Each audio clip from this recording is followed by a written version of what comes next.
corrector လေးလိမ့်နေတာပဲဖြစ်ပါတယ်မနေ့တုန်းက primer လိမ့်တဲ့အထိပြပြီးသွားပြီဆိုတော့ဒီနေ့ color corrector လိမ့်တဲ့နေရာအနီးစပြလိုက်တာပါ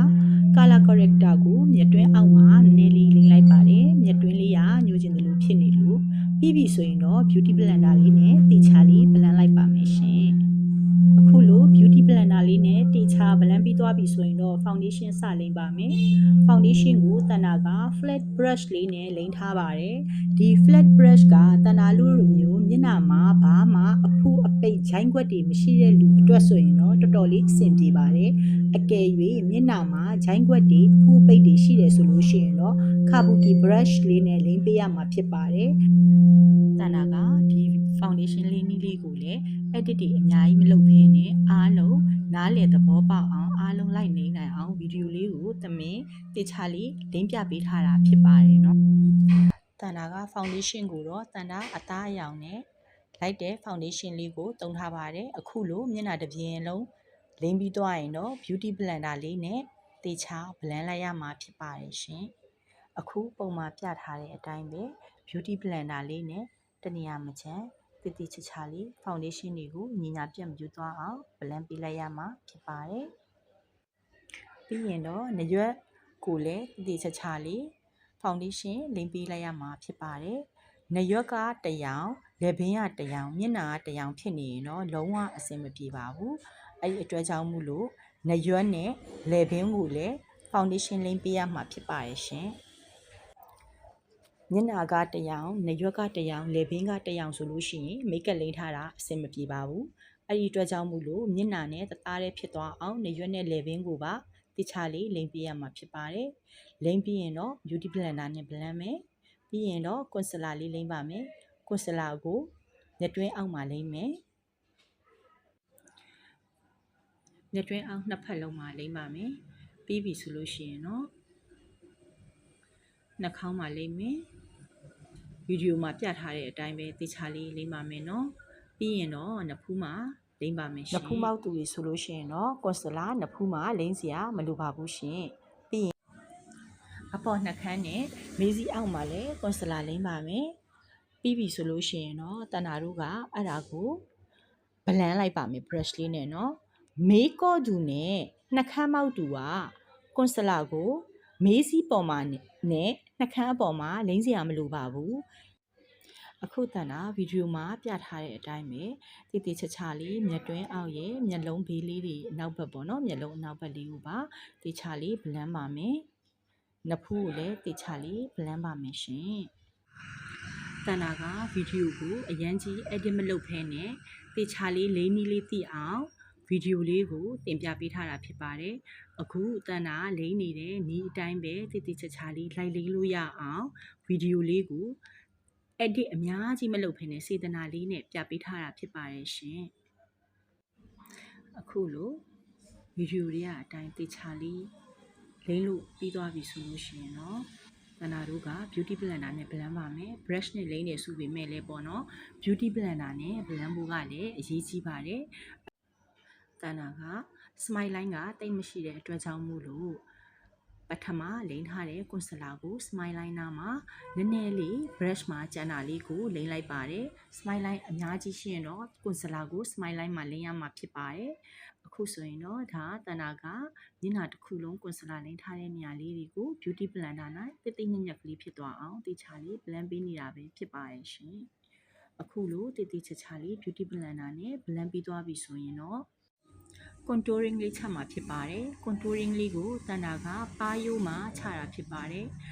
ပါးရိုးမှာ contouring ချမယ်ဆိုလို့ရှိရင်နရွက်အနောက်နားကနေစပြီးတော့မှပါးရိုးဘက်ကိုဆင်းလာပေးရမှာဖြစ်ပါတယ်ရှင်မျက်လုံးအောက်နားအထိပေါ့နော်မျက်လုံးအောက်နားအထိပဲချမယ်ပြီးပြီဆိုရင်တော့ jaw line မှာတဏ္ဍာတို့က contouring လေးလုပ်ပါမယ် jaw line မှာတဏ္ဍာကတဏ္ဍမျက်နှာပုံအတိုင်းကို contouring လေးလုပ်နေတာဖြစ်ပါတယ်မျက်နှာပုံကတစ်ယောက်နဲ့တစ်ယောက်တစ်ပုံနဲ့တစ်ပုံမတူတာဖြစ်တဲ့အတွက် contouring ချတဲ့နည်းကလည်းမတူညီနိုင်ပါဘူးဒါပေမဲ့တဏ္ဍာကအခုဒီဗီဒီယိုလေးမှာအများနားလည်အောင်လို့ contouring လေးကိုတေချာလေးချပြပေးနေတာပဲဖြစ်ပါတယ်ရှင်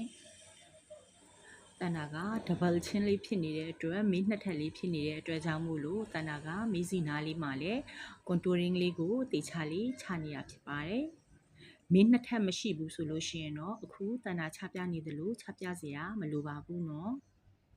ပြီးပြီဆိုရင်တော့တန်တာကနှာခေါင်းကို contouring လုပ်ပါမယ်တန်တာရဲ့နှာခေါင်းကငငယ်တုန်းကကစားနေနဲ့ကျိုးထားတာဖြစ်ပါတယ်အယိုးလေးရလေးစောင်းနေတယ်ပေါ့နော်နှာခေါင်းလေးကနည်းနည်းလေးအယိုးစောင်းနေတာဖြစ်တဲ့အတွက်တန်တာ contouring ချတဲ့နီးရသူများတွေချတဲ့ contouring လေးနီးလေးနဲ့မတူပါဘူးအခုတန်တာ contouring ချပြနေတယ်ဆိုတာကအများနားလဲအောင်ချပြနေတာဖြစ်ပါတယ်တန်တာနှာခေါင်းပုံမှန်နှာခေါင်းကို contouring ချမယ်ဆိုလို့ရှိရင်အခုတန်တာလိမ့်ပြနေတဲ့နီးအတိုင်းလိမ့်တာမဟုတ်ပါဘူးတခြားနီးလဲနဲ့လိမ့်တာဖြစ်ပါတယ်အခုကအများနားလဲအောင်လို့တေချာလေးလုပ်ပြနေတာဖြစ်ပါတယ်ရှင်ပြီးရင်တော့နဖူးမှာလည်းတန်တာက contouring လေးလုပ်ပါတယ်ဘာဖြစ်လို့လဲဆိုပုံမှန်နဖူးဆိုင်လေးလိုချင်လို့ပါပုံမှန်နဖူးဆိုင်လေးရအောင် contouring လေးဘယ်လိုချရမလဲဆိုတာသိချင်ရင်တန်တာရဲ့ဗီဒီယိုထဲမှာဝင်ကြည့်လို့ရပါတယ်တန်တာတင်ထားတဲ့ဗီဒီယိုဖိုင်ထဲမှာနဖူးကို contouring ချနည်းဆိုပြီးတည်တက်လေးတင်ပေးထားတာရှိပါတယ်เนาะပြီးရင်တော့တန်တာတို့က blend ပါမယ် blend တဲ့အခါကျရင်တန်တာတို့ကပါးရုံမှာ blend မယ်ဆိုလို့ရှိရင်အပေါ်ဘက်ကို blend မယ်ပြီးပြီဆိုရင်jaw line မှာ blend မယ်ဆိုလို့ရှိရင်တော့တန်တာတို့ကအခုဗီဒီယိုမှာပြထားတဲ့အတိုင်းပဲအောက်ဘက်လေးကို blend ပေးရမှာဖြစ်ပါတယ်ရှင်နှာခေါင်းမှာ blend မယ်ပြီးသွားပြီဆိုလို့ရှိရင်တော့တန်တာတို့ကနှာခေါင်းမှာ blend မယ်ဆိုလဲနှာခေါင်းရဲ့ဘေးဘက်လေးကို blend ရမှာပဲဖြစ်ပါတယ်ပြီးရင်တော့တန်တာတို့ကနှာဖူးကို blend မယ်နှာဖူးကို blend ရင်နှာဖူးရဲ့အပေါ်ဘက်လေးကို blend ပေးရမှာဖြစ်ပါတယ်เนาะပြီးပြီဆိုလို့ရှိရင်တော့တန်တာတို့က bronzer ချမှာဖြစ်ပါတယ် bronzer ကိုတန်တာတို့ contouring လိမ့်ထားတဲ့နေရာမှာပဲချပေးရမှာဖြစ်ပါတယ်တန်တာတို့ကပါးရိုးမှာ contouring ချထားတယ်ပြီးရဲ့ခါကျတော့မေးရိုးမှာ contouring ချထားတယ်နဖူးမှာ contouring ချထားတယ်နှာခေါင်းမှာ contouring ချထားတယ်အဲ့လိုတန်တာတို့ contouring ချထားတဲ့နေရာမှာပဲ bronzer ကိုလိမ့်ပေးရမှာဖြစ်ပါရဲ့ရှင်contouring မချထားတဲ့နေရာမှာ bronzer အညိုရောင်အမှုတ်တွေကိုလိမ့်ပေးစရာမလိုပါဘူးပြီးရင်တော့တန်တာတို့ကနှာခေါင်းကိုလည်း contouring bronzer လေးချထားတဲ့အတွက်ကြောင့်မလို့ contouring လေးလုပ်ပါမယ်